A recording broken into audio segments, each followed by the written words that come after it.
خداوند یسوع ناصری کے نام اسلام۔ مشعل کا عہد کیا ہے؟ مشعل کا عہد یہ چوتھا عہد ہے جو خدا نے ابراہیم کے ساتھ باندھا۔ اصل میں خدا نے ابراہیم کے ساتھ 7 عہد باندھے تھے۔ مشعل کا عہد چوتھا عہد ہے، 7 عہدوں میں سے یہ چوتھا عہد ہے،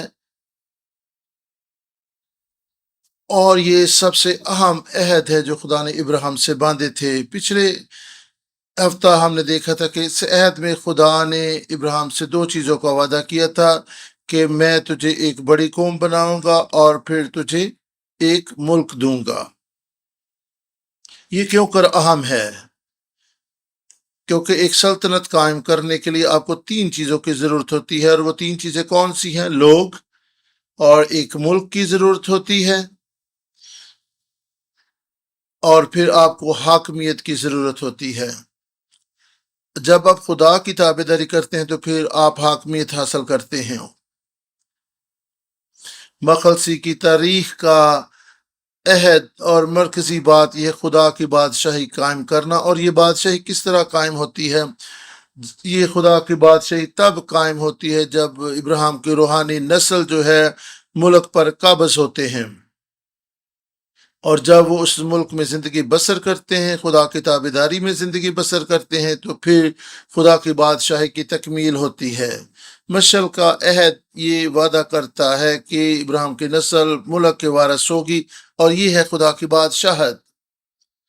اور پچھلے ہفتے میں ان موضوعات پر ہم نے بات کی تھی، اور آج بھی ہم مشعل کے عہد پر بات جاری رکھیں گے، اور دیکھنا یہ کہ کب مشعل کے عہد کی تصدیق ہوئی تھی۔ جب خدا نے ابراہیم کے ساتھ عہد باندھا تو پھر ہمیں معلوم نہیں کہ کب خدا نے ابراہیم کے ساتھ عہد باندھا تھا۔ پیدائش 16 باب میں مشعل کا عہد باندھا گیا، اور پھر بعد ازاں ہم دیکھتے ہیں کہ کس طریقے سے خدا نے ابراہیم نے ہاجرہ سے ازدواجی تعلق بنایا اور اسماعیل پیدا ہوا۔ 10 برس ہو چکے تھے ملک کنعان میں اس کو رہتے ہوئے۔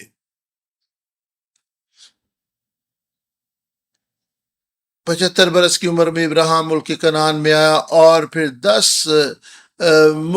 سال ملک میں رہنے کے بعد خدا نے اس عہد کی تصدیق کی،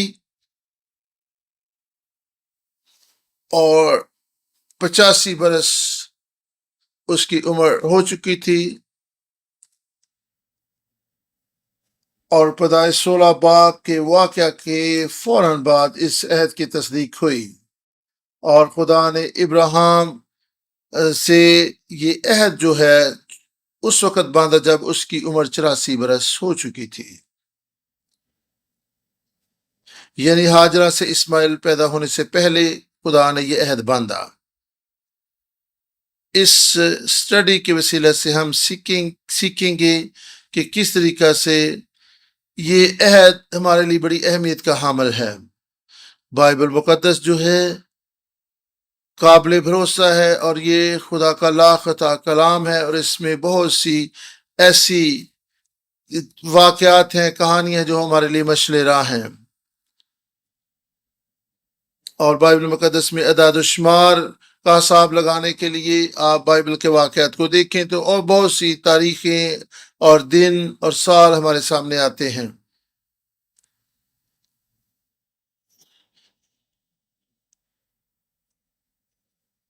اور پہلے سلاطین 6 باب 1 آیت میں یہ حوالہ بڑی اہمیت کا حامل ہے۔ پہلی سلاطین 6 باب اور اس کی پہلی آیت میں خدا کا کلام اس طرح سے بیان کرتا ہے۔ خدا کے کلام میں لکھا ہے، اور خدا کے کلام میں ہم پڑھتے ہیں 6 باب کی پہلی آیت سے، اور بنی اسرائیل کے ملک مصر سے نکل آنے کے بعد 480 سال اسرائیل پر سلیمان کے سلطنت کے 4 برس زیو کے مہینہ میں، جو دوسرا مہینہ، ایسا ہوا کہ اس نے خداوند کا گھر بنانا شروع کیا۔ جب سلیمان نے خداوند کا گھر بنانا شروع کیا اور یہ سلیمان کی سلطنت کا چوتھا سال تھا۔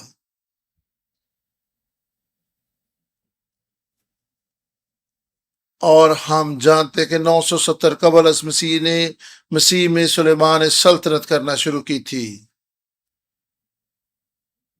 اور ہم یہ آپ دیکھ سکتے ہیں کہ یہ سلیمان کی سلطنت کا چوتھا برس ہے، اور یہ 966 قبل از مسیح کا دور تھا۔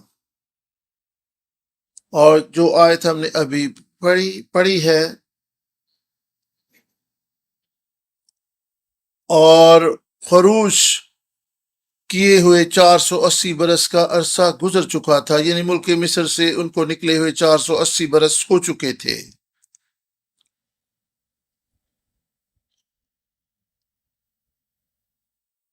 اور 480 میں اگر آپ 966 جمع کریں، اور ہم بعد از مسیح یا عیسوی دور میں زندگی بسر کر رہے ہیں، لیکن یہ قبل از مسیح کے واقعات ہیں۔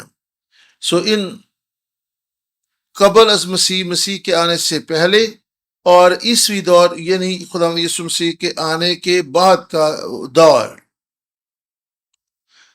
966 قبل از مسیح سلیمان نے سلطنت کرنا شروع کی، اور 480 برس ہو چکے تھے، یعنی 1446 قبل از مسیح کا وقت تھا جب سلیمان کی سلطنت کا چوتھا سال تھا۔ اگر آپ خروج 12 باب کو دیکھیں، خروج 12 باب 40-41 کو دیکھیں تو آپ کو معلوم ہوگا کہ بنی اسرائیل نے کتنے برس ملک مصر میں قیام کیا۔ تو یہاں پر اگر آپ دیکھیں تو یہاں پہ معلوم ہوتا ہے کہ انہوں نے 430 برس وہاں پر قیام کیا تھا۔ اگر وہ 430 برس وہاں پر قیام پذیر ہوئے، اور اگر وہ 1446 قبل از مسیح وہاں سے نکلے تھے، تو پھر ہم نے یہ دیکھنا کہ 430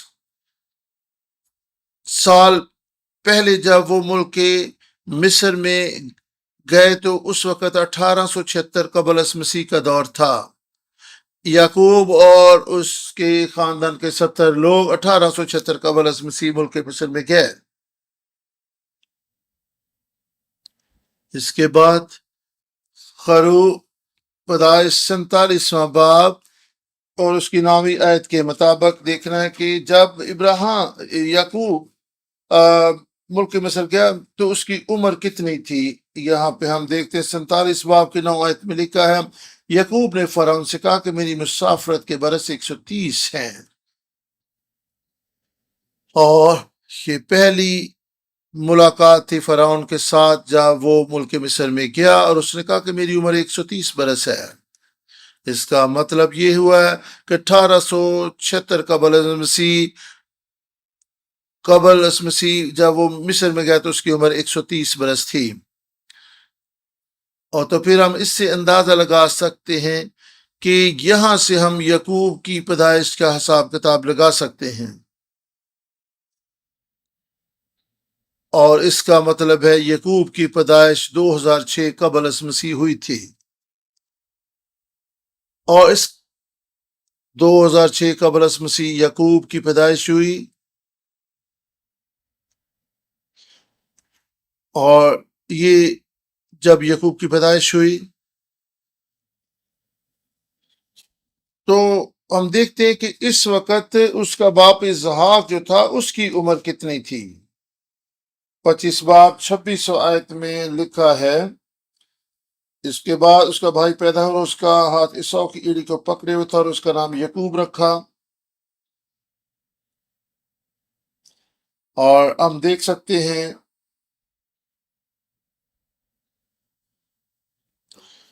اور اگر ہم 60 برس واپس جائیں، 60 برس واپس جانے کا مطلب ہے کہ جب اسحاق کی عمر 60 برس تھی تو اس کے ہاں یعقوب پیدا ہوا، اور اگر ہم یہاں سے 60 برس اور ایڈ کریں تو 66 قبل از مسیح اسحاق کی پیدائش ہوئی تھی۔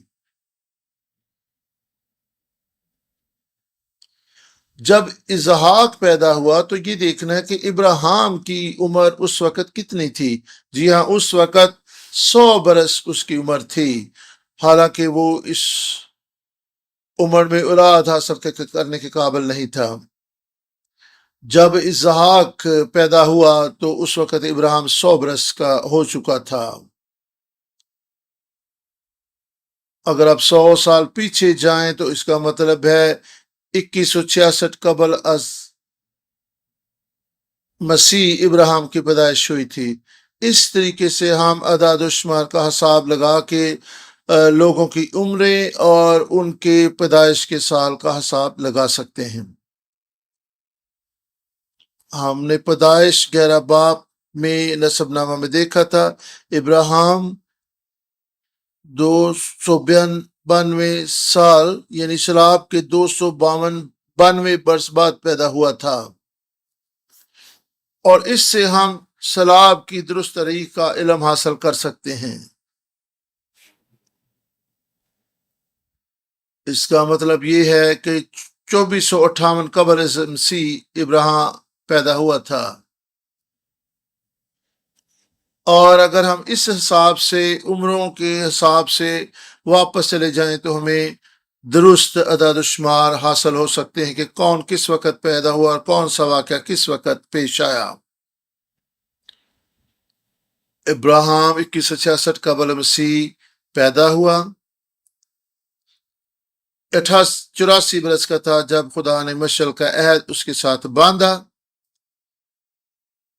اور مشعل کا عہد 2082 قبل از مسیح ابراہیم کے ساتھ باندھا گیا۔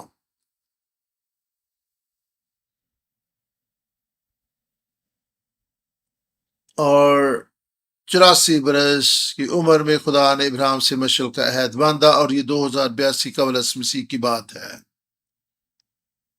اگلے نقطہ پر ہم دیکھیں گے مشعل کے عہد کی تکمیل، اور جس طریقے سے مشعل کے عہد کی تصدیق ہونا تھی، خدا نے ابراہیم سے کہا تھا کہ چوتھی پشت میں تیری نسل واپس ملک کنعان میں آئے گی اور اس ملک پر قابض ہوگی۔ یہ چوتھی پشت کون ہے؟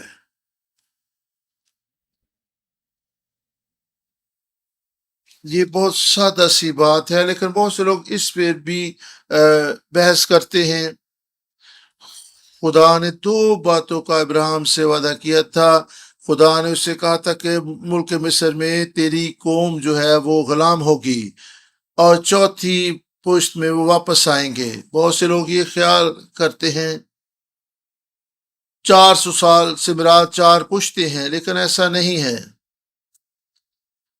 400 سال میں 4 پشتیں نہیں بلکہ بہت سی پشتیں ہو گزری تھیں۔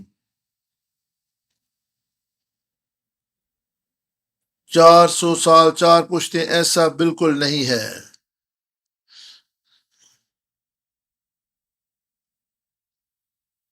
جب ایک بچہ 24-25 برس کا ہو جاتا ہے تو وہ ازدواجی تعلق میں قائم ہوتا ہے، تو پھر اس کی اپنی اولاد ہوتی ہے، اور یہ ہے ایک پشت۔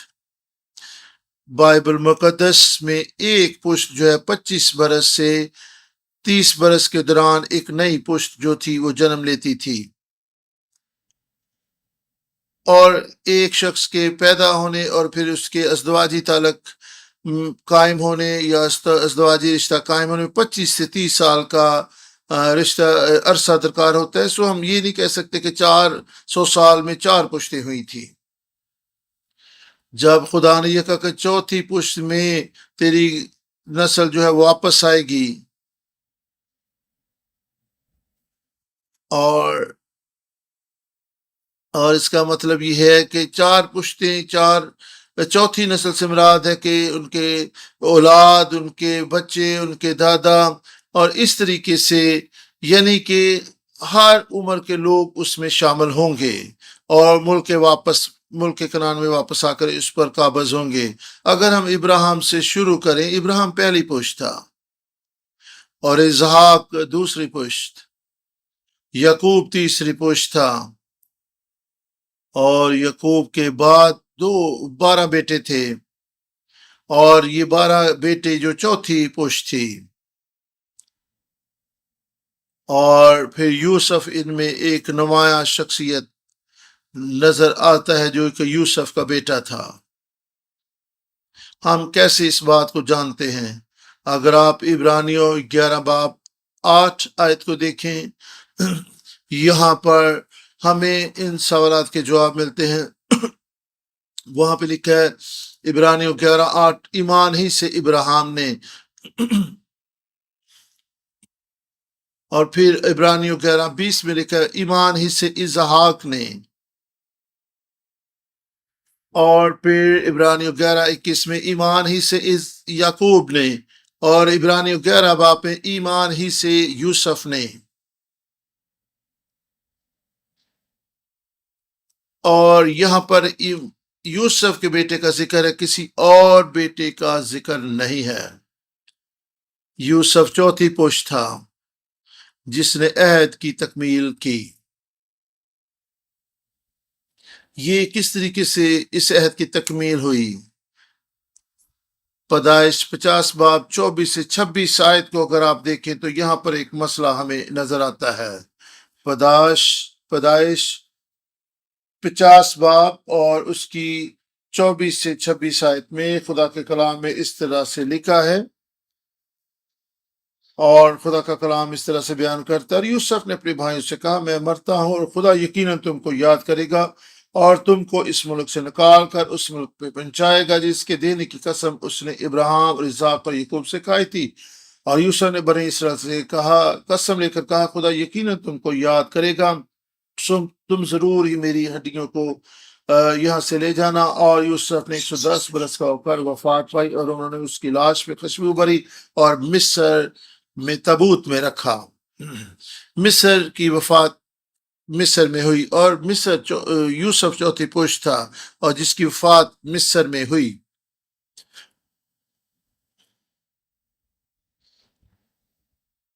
اور اگر یوسف کی وفات مصر میں ہوئی تو پھر اس عہد کی تکمیل کیسے ہوئی؟ جب ہم یوسف کی آخری وصیت کو دیکھتے ہیں تو پھر مسئلہ حل ہوتا نظر آئے گا۔ اس نے کہا کہ میں تو مر رہا ہوں لیکن خدا تمہاری خبر لے گا، خدا تمہیں یاد کرے گا اور یہاں سے تمہیں نکالے گا۔ اور جب ایسا ہو تو یوسف نے کہا کہ تم میری ہڈیوں کو یہاں سے لے جانا۔ کیوں کوئی یہ کہے گا کہ میں تو مر جاؤں گا، تم میری ہڈیاں یہاں سے لے جانا؟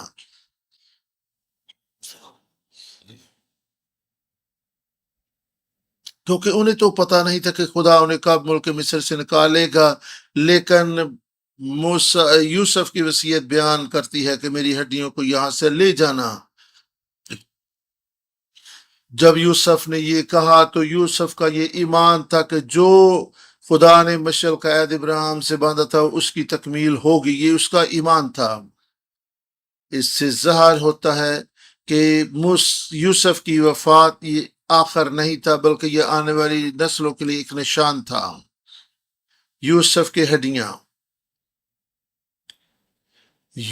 کی ہڈیاں وہ علامت بن گئیں جو بنی اسرائیل کے تقویت کا باعث تھی تاکہ وہ ملک کنعان میں داخل ہو سکیں۔ اس سے ظاہر ہوتا ہے کہ خدا وفادار خدا ہے اور اس نے عہد کو پورا کیا، اور اس عہد کی تکمیل سے ایمانویل کی برکت ہمارے شامل حال ہوئی۔ آپ کو پتہ ہے ایمانویل کا کیا معنی؟ اس کا مطلب خدا ہمارے ساتھ۔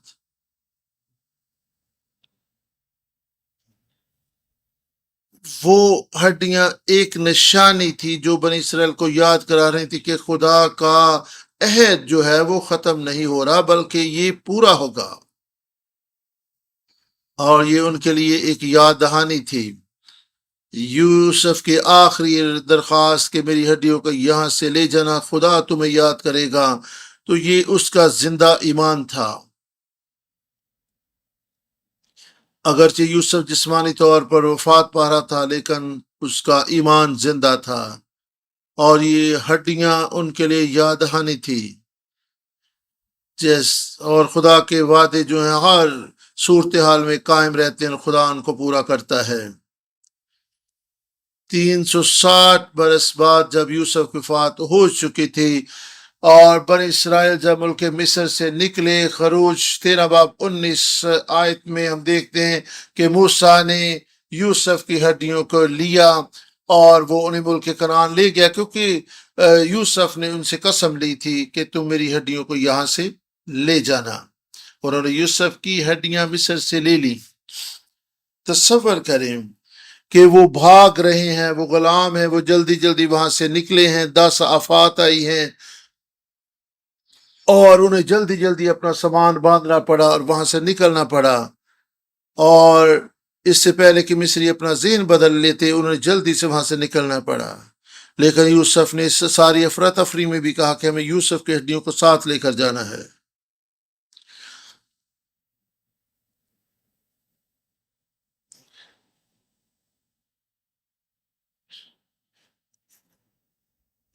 اور اگر آپ مشرق وسطیٰ کے عجائب گھروں میں جائیں تو وہاں پر آپ کو مصر کے بادشاہوں کی جو لاشیں ہیں جن میں مسالہ اور خوشبو بھری گئی وہاں پر موجود ہیں۔ یوسف تو ملک مصر کا وزیر اعظم تھا، اس کی لاش بھی خوشبو بھر کے تابوت میں رکھی جا سکتی تھی، اور اس کی لاش کو بھی ملک مصر کے دیگر حاکموں کی طرح پر رکھا جا سکتا تھا۔ اور بیابان میں سے 40 برس گزرتے رہے اور وہ یوسف کی ہڈیوں کو اپنے ساتھ لیے رہے۔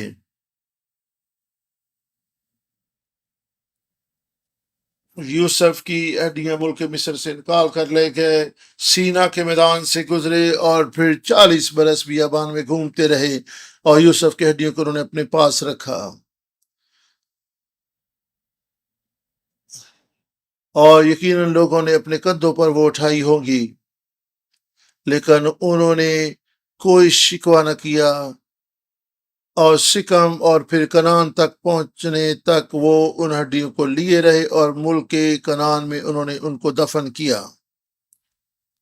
یہ سب کچھ کیوں کراہم ہے؟ یہاں سے اگر ہم شروع کرتے ہیں، ہڈیاں جو ہیں، ہڈیاں جو بائبل مقدس میں بڑی اہمیت کی حامل ہیں۔ جب خدا 10 آفات میں سے آخری آفت ملک مصر پر لایا جس میں ملک مصر کے پلوٹے مر گئے،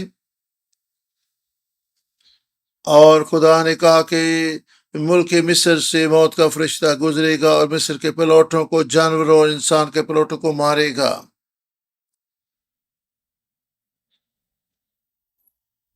اور اسرائیلی اس لیے بچ گئے کیونکہ انہوں نے برا کو ذبح کر کے اس کا خون اپنے دروازوں کی دہلیزوں اور چوکٹوں پر لگا لیا تھا، اور فرشتہ اس خون کو دیکھ کر آگے بڑھ گیا۔ خدا نے یہ بھی بتایا تھا کہ اس فسا کے برے کو کس طرح سے کھانا ہے، اسے آگ میں بھونا جائے اور کڑوے ساگ پات کے ساتھ کھایا جائے، جوتے پہن کر اس کو کھایا جائے، کمرے کسی ہوں، اور یہ بھی کہا گیا تھا اس برا کی ہڈیاں نہ توڑی جائیں جس کو فسا، اور ایسا ہو سکتا تھا کہ اب جب وہ جلدی جلدی کھاتے تو کوئی ہڈی توڑی جا سکتی تھی۔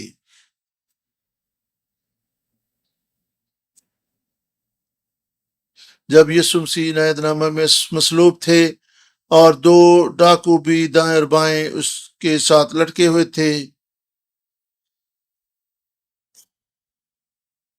تو یہ سبت کا آغاز تھا،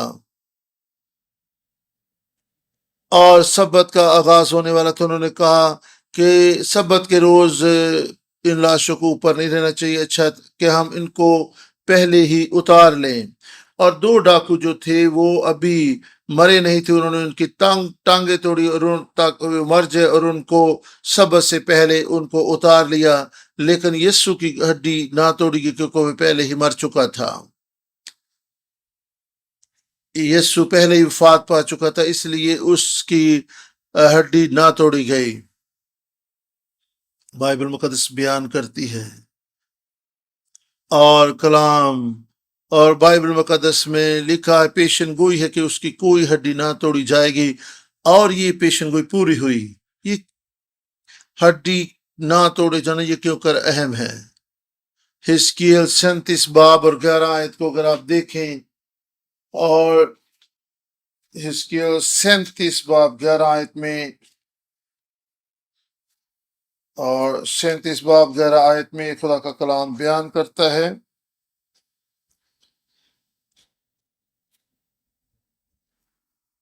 اور اگر ہڈیاں توڑ دی جائیں تو پھر امید ختم ہو جاتی ہے۔ 37 باب 11 آیت، اب اس نے مجھے فرمایا آدمزاد، یہ ہڈیاں تمام بنی اسرائیل ہیں۔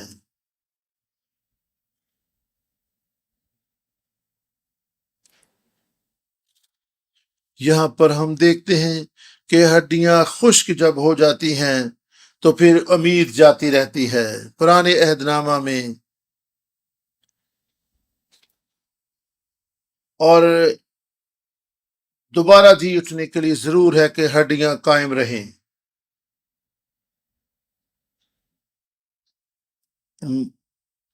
مثال کے طور پہ خروج کی کتاب، یشوع کی کتاب میں جب عقر نے کچھ چیزیں چرا لی تھیں، اور جب دریافت کیا گیا، خدا سے پوچھا تو پتہ چلا کہ کسی نے کچھ چیزیں چرا لی ہیں،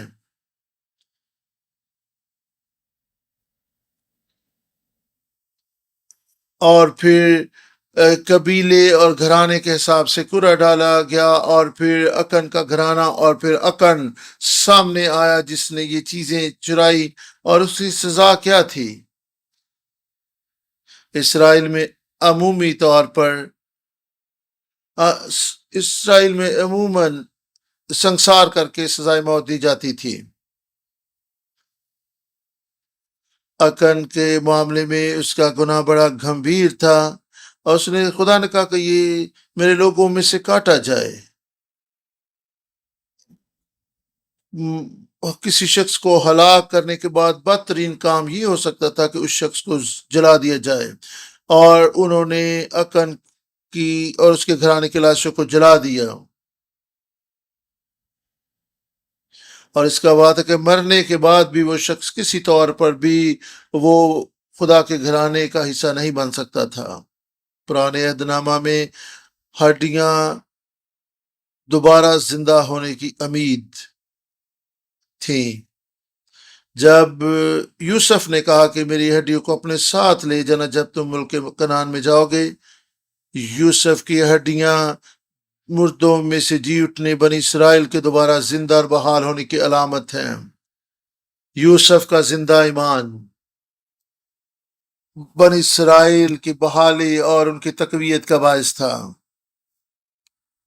تاکہ خدا ملک مصر سے ان کو نکال کر وعدہ کی سرزمین میں لے جائے گا۔ یہ یوسف کا زندہ ایمان تھا، اور وہ ہڈیاں جو وہ ان کے لیے ایک امید کی علامت تھی۔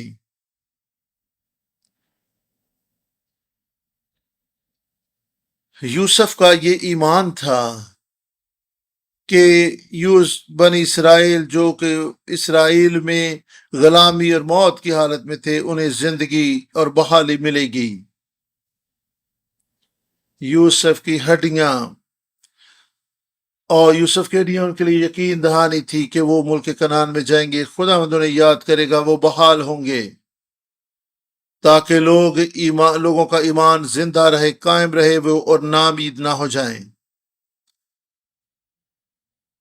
اور وہی لوگ جنہوں نے ایمان رکھا ملک مصر سے نکل آئے، اور وہ لوگ جو مصر میں غلامی کی حالت میں وہ دوبارہ زندہ ہوئے، بحال ہو گئے۔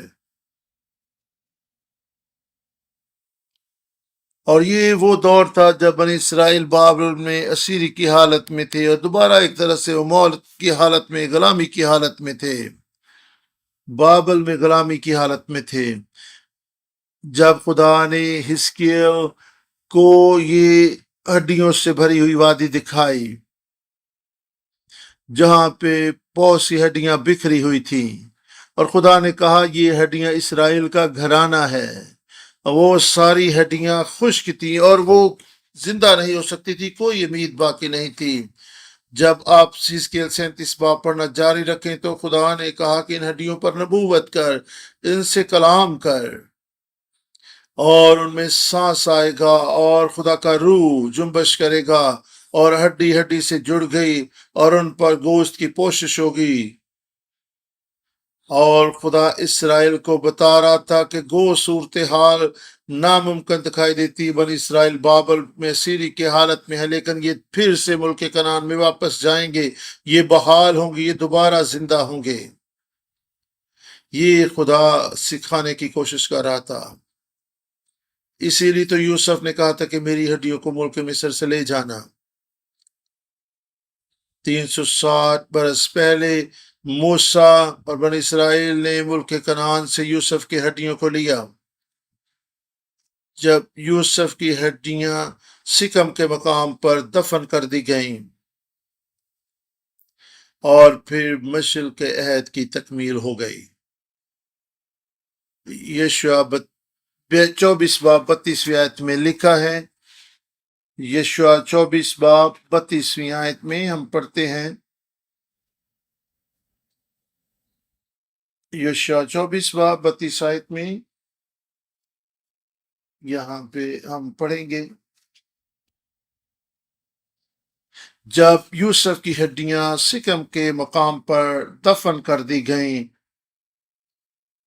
تو یہ چوتھی پشت کی تکمیل ہو گئی اور مشل کے عہد کی تکمیل تھی، یوسف کی ہڈیوں کا سکم کے مقام پر دفن کیے جانا۔ اور جب بنی اسرائیل یوسف کی ہڈیوں کو اٹھائے ہوئے تھے تو ان کا ایمان زندہ تھا، اور 32 آیت میں لکھا ہے انہوں نے یوسف کی ہڈیوں کو جن کو بنی اسرائیل مصر سے لے آئے تھے سکم میں اس زمین کے قطع میں دفن کیا جسے یعقوب نے سکم کے باپ حمور کے بیٹوں سے چاندی کے 100 سکوں میں خریدا تھا، اور یہ مشل کا عہد تھا، سکم کے مقام پر ہڈیوں کا دفن کیا جانا۔ یہاں پر مشل کے عہد کی تکمیل ہوئی۔ اعمال 7 باب 15 سے 16 آیت میں پڑھیں، یعقوب جو ہے مصر میں گیا، وہاں یعقوب مصر میں گیا، اور وہاں وہ اور اس کا باپ وفات پا گیا، اور وہاں پہ وہ سکم کی طرف وہ دوبارہ سکم کی طرف روانہ ہوئے، اور وہاں ایک مغارہ میں اس کو دفن کیا گیا جہاں ابراہیم اور سارا بھی دفن تھے۔ یشوع 24 باب دیکھیں کہ یہ وہ قبرستان تھا، زمین کے قطع تھا جسے یعقوب نے سکم کے باپ حمور کے بیٹوں سے چاندی کے 100 سکوں میں خریدا تھا، اور وہ زمین بنی یوسف کی میراث ٹھہری۔ اس کا کیا مطلب ہے؟ سکم اس لیے بھی اہم ہے کیونکہ یہ وہ پہلا مقام ہے جہاں پر ملک کنعان میں پہنچنے کے بعد ابراہیم پہلی دفعہ اس جگہ پر آیا تھا، اور خدا نے اس سے کہا تھا کہ یہ ملک میں تجھے دوں گا۔ ابراہیم سکم میں آنے والا پہلا شخص تھا، اور خدا نے اس سے وعدہ کیا تھا کہ یہ ملک تجھے اور تیری نسل کو دوں گا۔ اور 75 برس کی عمر میں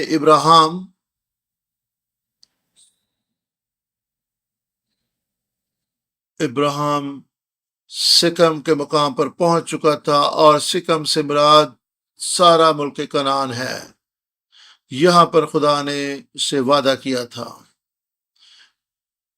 ابراہیم جب بڑھاپے کی طرف بڑھ رہا تھا، اب ابراہیم کی عمر 160 برس کی ہو چکی تھی جب یعقوب پیدا ہوا، اور ابراہیم نے 175 برس کی عمر میں وفات پائی۔ 15 برس جو ہیں ابراہیم اور یعقوب نے یعنی دادے پوتے نے 15 برس اکٹھے اس زمین پر وقت گزارا۔ اور ابراہیم نے کہا جب میں پہلی دفعہ سکم میں آیا تو خدا نے وعدہ کیا تھا یہ ملک میں تجھے تیری نسل کو دوں گا۔ ابراہیم نے یعقوب کو بتایا کہ میں کہ سکم اور کنان تیری نسل کا ہوگا۔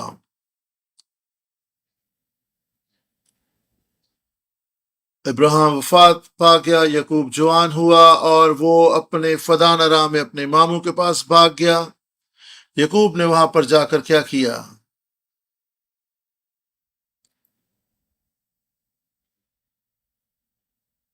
یعقوب نے سکم میں ایک قطع اراضی خریدا حمور کے بیٹوں سے چاندی کے 100 سکوں میں۔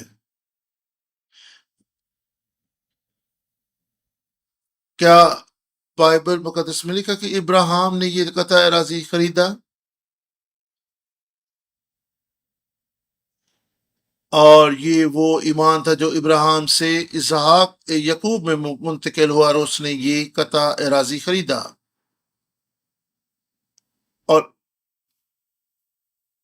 اور وہ ایمان جو ہمارے باطن میں ہوتا ہے وہ پورا ہوتا ہے۔ جب یعقوب مرنے کو تھا اس نے یوسف سے کہا اور اس نے اپنے پسندیدہ بیٹے سے کیا کہا؟ 48 باب کی 21 اور 22 میں اس نے کیا کہا؟ 48 باب کی 21 اور 22 آیت میں خدا کے کلام میں لکھا ہے، 21 اور 22 آیت، اور اسرائیل نے یوسف سے کہا میں تو مرتا ہوں لیکن خدا تمہارے ساتھ ہوگا اور تم کو پھر تمہارے باپ دادا کے ملک میں لے جائے گا، اور میں تجھے تیرے بھائیوں سے زیادہ ایک حصہ جو میں نے اموریوں کے ہاتھ سے اپنی تلوار اور کمان سے لیا دیتا ہوں، اور پلوٹا جو ہوتا تھا اس کو دگنا حصہ دیا جاتا تھا۔ دوسرے بیٹوں کو ایک قطع اراضی ملا لیکن یوسف کو ڈبل حصہ ملا، اور وہ ایک حصہ جو یوسف کو ڈبل ملا وہ سکم کا علاقہ تھا۔ یعقوب نے یوسف کو سکم کا قطع اراضی بھی دے دیا۔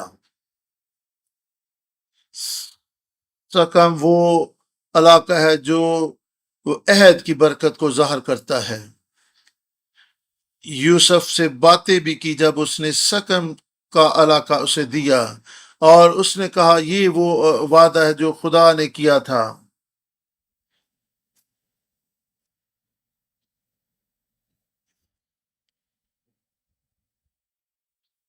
یہاں پر یعقوب نے واضح کیا کہ یہ وہ قطع اراضی ہے جو میں نے اپنی تلوار اور کمان سے اموریوں سے حاصل کیا۔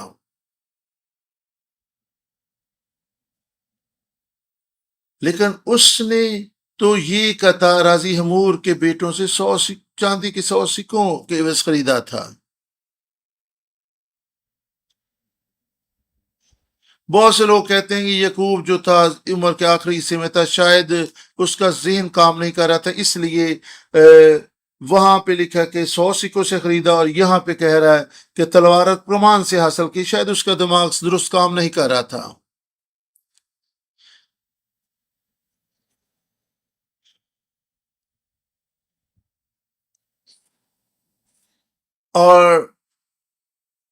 اور یہ آنے والے وقت کی تعلق سے اشارہ تھا جب یعقوب کی نسل نے اموریوں پر تلوار اور کمان سے غالب آ کر اس سارے علاقے پر قابض ہو جانا تھا۔ ایمان سے یعقوب کہہ رہا تھا کہ میں نے اپنی تلوار اور کمان سے اس کو حاصل کر لیا ہے۔ صرف ایک چھوٹے قطعے کی بات نہیں ہو رہی بلکہ پورے ملک کی یہاں پر بات ہو رہی ہے، اور یہاں پر یہ ساری باتیں ایمان سے ہو رہی ہیں۔ یوسف ملک مصر میں مر رہا ہے، سکم کہیں اور ملک کنعان میں ہے، اور ایمان سے وہ کہہ رہا ہے کہ تم ان سکم کے علاقے کو اموریوں سے تلوار اور کمان سے چھین لو گے۔ ایمان ہی سے یعقوب نے کہا کہ تم لڑو گے، فتح کرو گے، اور یوسف تمہیں وہ علاقہ مل جائے گا،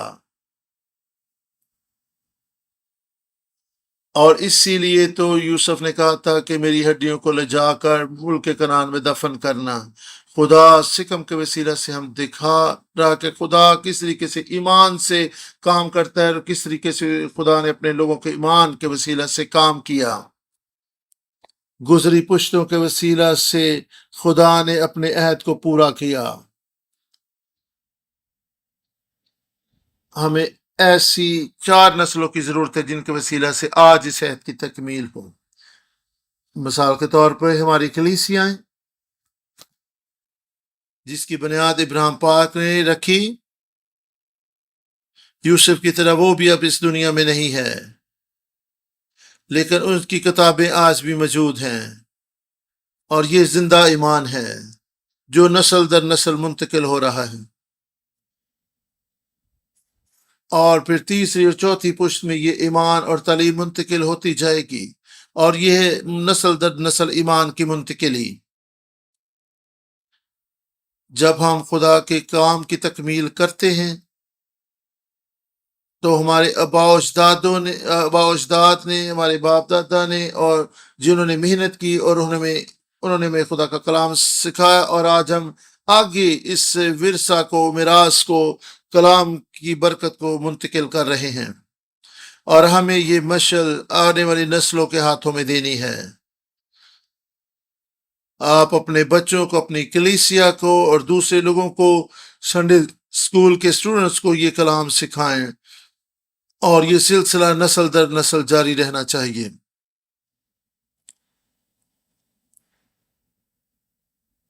اور شخصی زندگی سے ایمان کا آغاز ہوتا ہے، اور مجموعی طور پر پھر نسلوں اور قوموں میں ایمان کی تکمیل اور عہد کی تکمیل دیکھنے کو ملتی ہے، اور ایک نسل میں خدا کا عہد پورا نہیں ہوتا، اس کے لیے پشتیں جو ہیں وہ نسل در نسل اس کو ایمان کے وسیلہ سے آگے بڑھاتی ہیں اور اس کی تکمیل ہوتی ہیں۔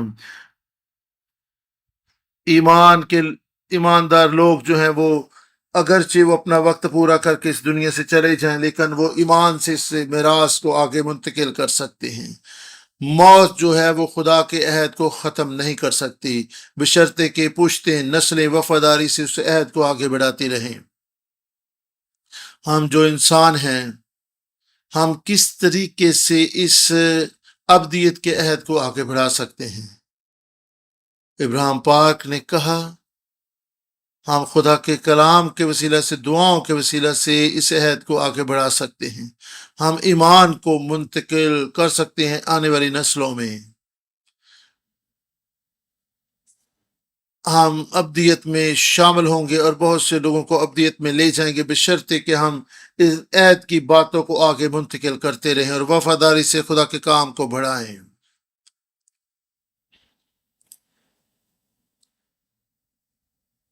ہم سب کی یہ ذمہ داری ہے کہ خدا کے عہد کی تکمیل میں اپنا اپنا کردار ادا کریں، تو پھر ہم ابدیت کی برکات میں حصہ دار ہو سکیں گے۔ تصور کریں گے کہ وہ نامعلوم افراد جو 40 برس یوسف کے ڈر کو اٹھائے رہے، اور ان لوگوں کے وسیلہ سے جو عہد یوسف کے ڈر کو اٹھائے ہوئے تھے، اگرچہ ان کے نام معلوم نہیں، ان کے وسیلہ سے عہد کی تکمیل ہوئی۔ ہاللیلویہ! وہ جانتے تھے کہ وہ اس عہد کی تکمیل کے حصے دار ہیں، اور اس عہد کی تکمیل میں انہوں نے اپنا کردار ادا کرنا ہے۔ ہمیں مل ملا کر خدا کے کام کو آگے بڑھانا ہے۔ میری دعا ہے اور امید ہے کہ خدا ہم میں سے ہر ایک کو یہ فضل دے کہ ہمارے وسیلہ سے خدا کا عہد آگے بڑھتا رہے جب تک کہ ہمارا خدا یسوع مسیح آ نہیں جاتا۔ آئیں ہم دعا کریں۔ آسمانی باپ، تیرا شکر کرتے ہیں تیرے فضل کے لیے کہ تو نے ہمیں مشعل کے عہد کے بارے میں اور یوسف کے تعلق سے سکھایا، اور میری دعا اور امید ہے کہ خدا فضل دے کہ ہم اس عہد کو آگے بڑھا سکیں، اس ایمان کی باتوں کو آگے بڑھا سکیں جب تک کہ ہمارا خدا یسوع مسیح آ نہیں جاتا۔ خدا مدد رہنمائی کر تاکہ ہم وفاداری سے تیرے کام کو بڑھا سکیں، تاکہ مشکلات، دکھوں سے گزر کر بھی ثابت قدم اور قائم رہیں، تاکہ ایمان کی یہ مشعل آنے والی نسلوں میں منتقل کر سکیں۔